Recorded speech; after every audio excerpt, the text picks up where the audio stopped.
예, 안녕하세요, 구독자 여러분. 저는 초반맨 TV입니다. 예, 저 같은 경우는 증권사 계좌를 여러 개 쓰고 있습니다. 그중에 지금 DB금융 투자에서 갖고 있는 지금 SK 하이닉스 대주 매도를 하였고요. 예, 지금 좀 오른 가격에 되어 있는데, 1차적으로 제가 좀 보겠습니다. 음, SK 하이닉스가 실적 발표를 하고 나서 주가가 올라가게 된 부분인 건데, 이거는 지금 잘 봐봐요. 거래원이 있습니다. 거래원 같은 경우는 JP모건과 시에난 투자 같은 경우는 같이 양 매도를 치고 있습니다. 예, 매도량이 약, 둘 다 합해서, 50만 주가 매도가 되어 있고요. 50만 주. 50만 주가 매도가 되어 있습니다. 그러면은 NH투자증권에서 맨 마지막에 매수가 들어왔는데, 이거는 제가 보기에는 NH투자증권에서 순매수가 들어왔는데, 이 들어오게 된 부분은 글쎄요, 저 같은 경우에는 고점에서 고밀도를 시켜주기 위한 매수세였다라고 좀 보여질 것 같습니다. 어, 고매도는 계속 늘어나고 있고, 지금 고매도 같은 경우는 한번 보겠습니다. 공매도 단가 자체가 지금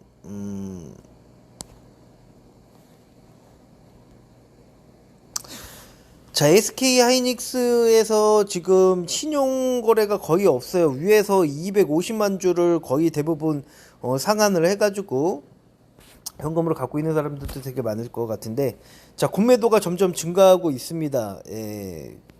2012년 1월부터 공매도는 계속적으로 증가하는 추세입니다.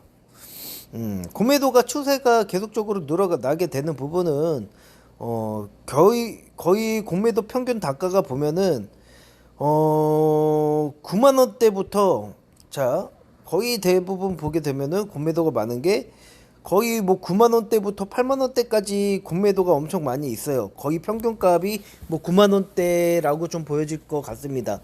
그러면 이 많은 공매도를 뚫고서 상승을 시킬 만한 모멘텀이 있냐? 제 얘기를 잘 들어보십시오.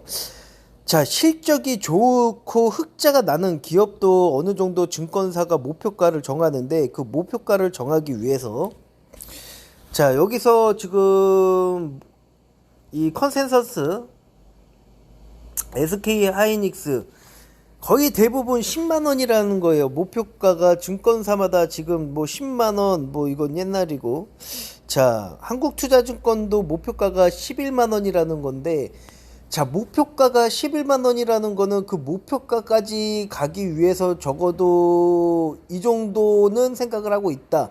그러면 지금 9만 원이란 말이에요. 9만 원에서 10만 원 차이가 그렇게 많이 나지가 않아요. 근데 이거 같은 경우는 목표가라는 거는 기업이 좋았을 때에 매출이 좋고, 매출보다는 이제 영업이익이나 당기순이익이 좋아져서 기업이 좋아졌을 때 목표가를 달성을 하는 거지. 지금 뭐 분기가 적자가 났는데 목표가를 10만 원으로 잡을 수 있을까요? 그건 없어요. 왜냐면은 적자가 나게 되면은, 적자가 났을 때 그 당기 순이익이 있거든요. 그러면 지금이야 올해는 뭐 연간 순이익으로 해가지고 당기 순이익이 결국에는 뭐, 제가 다트를 안 봐서 잘 모르겠지만은, 여기서 한번 보겠습니다. SK 하이닉스 보게 되면은 재무제표, 주요 재무제표 보게 되면은, 여기서 분기적 실적, 예를 들어서 요번에 실적이 2022년도에 보게 되면은, 분기 실적, 요렇게 보여줄 것 같습니다. 2023년, 제가 여기서 중요하게 얘기를 할게요.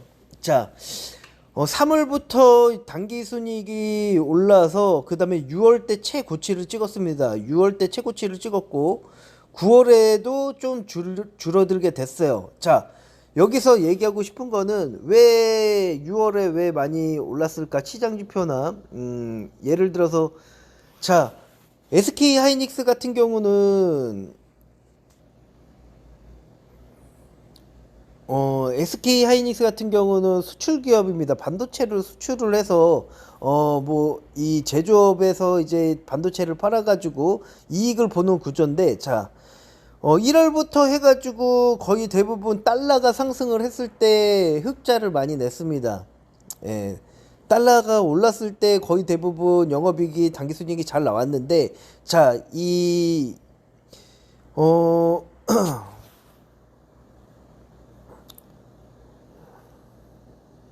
자, 거의 한 10월 기점으로 지금 현재까지 달러가 엄청나게 하락을 했어요. 예. 그 달러가 엄청나게 하락을 했습니다. 그러면은 중요하게 된 거는, 지금 달러가 하락을 하게 되면은 수출을 했을 때 돈을 벌 수 있는 구조가 되냐 이거예요.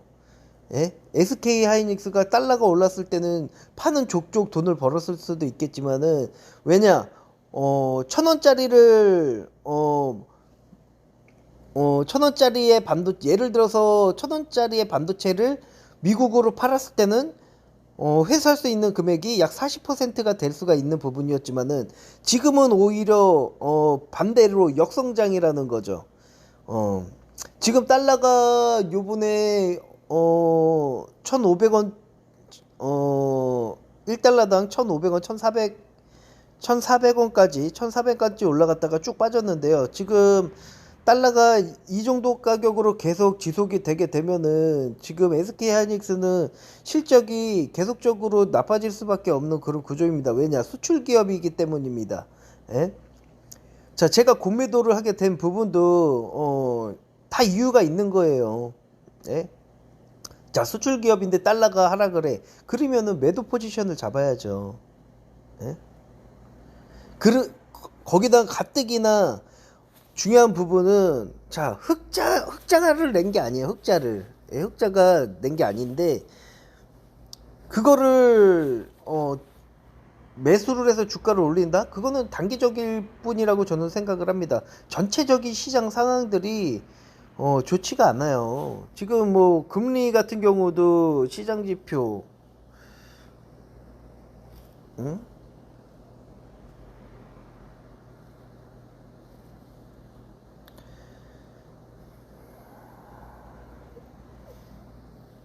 응? 금리 같은 경우도 그렇게 옛날에 뭐 2%대가 아니란 말이에요. 지금.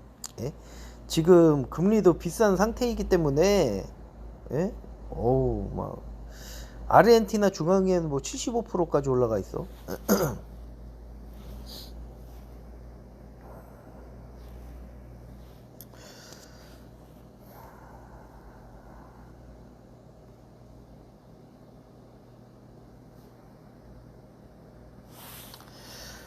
자, 그렇기 때문에 지금 제가 공매도를 이제 대주 매도라는 거죠. 대주 매도라는 거는 여기서 매도를 하게 되면은 이게 대주라고 나와요. 그러면 여기서 대주를 할 수 있는 그런 공매도를 칠 수가 있는 종목이 있습니다. 네. 자, 대주 매도 같은 경우는 개인 투자자, 일반 투자자가 아닌 매도로서 돈을 벌 수가 있는 그런 투자이고요. 그리고 결국에는 대주와 공매도를 할 수가 있는 개인이라는 거는 교육을 받고 수료를 하고 금융 쪽에서 적어도 지식이 있고 공부를 하고 수료를 한 사람입니다. 증명된 어느 정도 투자자라는 거죠. 예, 즉 뭐냐, 이 전문화된 투자자라고 좀 보면 될 것 같습니다. 왜 그게 이제 대주를 하게 되면은 금융교육원에서 교육을 받아야 되고, 금융교육원에서 교육을 받아요. 공매도 교육을 수료를 해야 되고, 선물거래라고 있습니다. 한국거래소에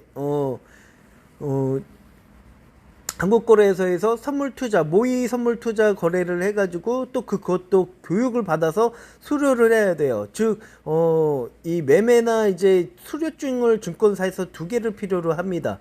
그리고 뭐 ETF, ETN 거래도 하기 위해서는 수료를 해야 되고요. 그것도 어차피 ETN이나 ETF 같은 경우도 파생상품 같은 그런 부분이니까요. 그러면은 선물과 파생과 이런 매매를 하는 사람이 결국에는 SK 하이닉스를 공매도를 쳤다. 자, 이거 부분이 뭐냐면은 저 같은 경우는 실적을 많이 보게 됩니다. 실적이 적자인 기업 같은 경우는 자, 흑자, 적자인 기업이 흑자로 돌아섰어요. 그러면은 매수할 만한 어떠한 모멘텀이라는 게 생기잖아요. 자, 적자 기업이 갑자기 흑자 기업이 됐네? 야, 뭐 좋은 일이 있을까? 이런 적어도 그런 생각들이 있단 말이에요. 좀 기대감이라는 게 있는데 흑자를 냈던 기업들이 갑자기 적자로 돌아섰어요. 야, 이 회사 뭐 문제가 있나? 뭐가 있나? 야, 왜 그런 거야? 왜 적자가 난 거야? 부정적인 생각들을 갖게 됩니다.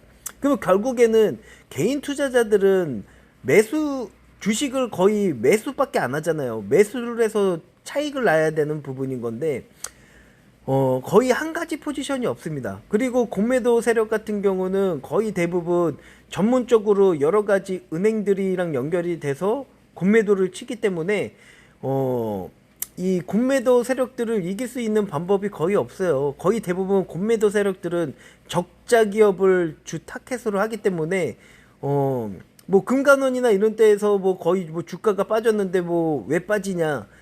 그게 흑자 기업이면은 문제가 될 수 있을지 모르겠지만 적자 기업에 공매도를 치는 거는 당연한 일이다. 결국에는 공매도로 돈을 번다는 거는 결국에는 전문적으로 자기가 노력을 하고 자기들이 어떠한 돈을 벌 수 있는 포지션을 늘렸다라는 거예요. 자, 매수밖에 해서 돈을 벌 수가 없어. 그러면은 그 사람은 한 가지의 포지션밖에 가질 수밖에 없는 거지만은 매수도 할 수 있고 매도로서도 돈을 벌 수가 있어. 그러면 양 포지션으로 이 매매를 할 수가 있다라면은 수익 구조는 약 2배가 됩니다. 예, 그렇기 때문에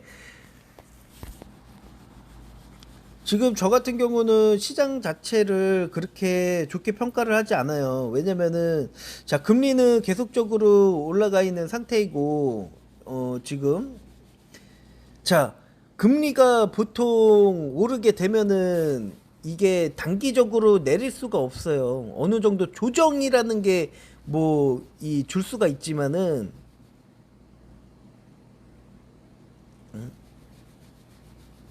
자, 지금 WTI 같은 경우는 거의 뭐 80달러가 안정선으로 이렇게 좀 자리를 잡아가고 있는 그런 모습이 보이고요.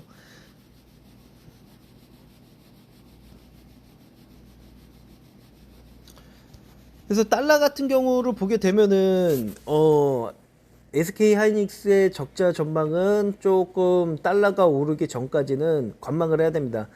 근데 이 달러가 오르는 게 그렇게 쉽지가 않은 부분인 거예요. 지금 같은 경우는. 음. 자, 1년 동안 거의 대부분 이 달러 하락 속도를 보게 되면은 앞으로 적어도 SK 하이닉스의 주가가 좀 보이지 않을까. 예. 달러가 지금 보게 되면은 달러가 수출 기업이잖아요. 예, 어쩔 수 없는 그런 부분인 거죠. 벌써 한 13분 정도 영상을 올린 것 같은데요. 예, 그래서 저 같은 경우는 SK 하이닉스 공매도를 친 이유는 자, 적자 기업이다. 적자 기업만큼 주식을 보유하는 것만큼 고통스러운 일은 없어요. 제가 옛날에 이 초기 투자 처음에 이제 이 초반에도 저도 주식을 매매를 했을 거 아닙니까? 저는 이 적자 기업이 가격이 싸다고 해가지고 매수를 했는데 계속 싸지는 거야. 적자가 어떻게 해소가 안 돼? 그러면은 계속 공시마다 적자인 거야. 1분기 적자, 2분기 적자, 3분기 적자. 계속 주가가 한 번에 빠지는 것도 아니에요. 천천히 계속 빠져, 천천히. 예. 그렇기 때문에 적자 기업은 보유하는 게 아닙니다. 그 적자 기업을 보유하는 그 존재 자체가 되게 고통스러운 일이기 때문에 저는 SK 하이닉스를 SK 하이닉스보다 더 싸고 저평가된 주식들도 많아요. SK 하이닉스는 지금 BPS가 거의 10만 원인데 BPS 대비 적자 기업이 10만 원인데 거의 그 부근에서 놀고 있다라는 거는 조금 고평가라고 좀 생각을 합니다. 네. 네, 일단 오늘은 영상은 여기까지 하고요. 뭐 내일 오를 수도 있고 내릴 수도 있는데 장기적으로 봤을 때는 SK 하이닉스 같은 경우는 달러나 모든 전체적인 시장 요건에 분석을 했을 때 계속적으로 흑자를 내기는 힘든 그런 수익 구조라고 좀 보여질 것 같습니다. 네, 이상입니다. 조반맨 TV였습니다.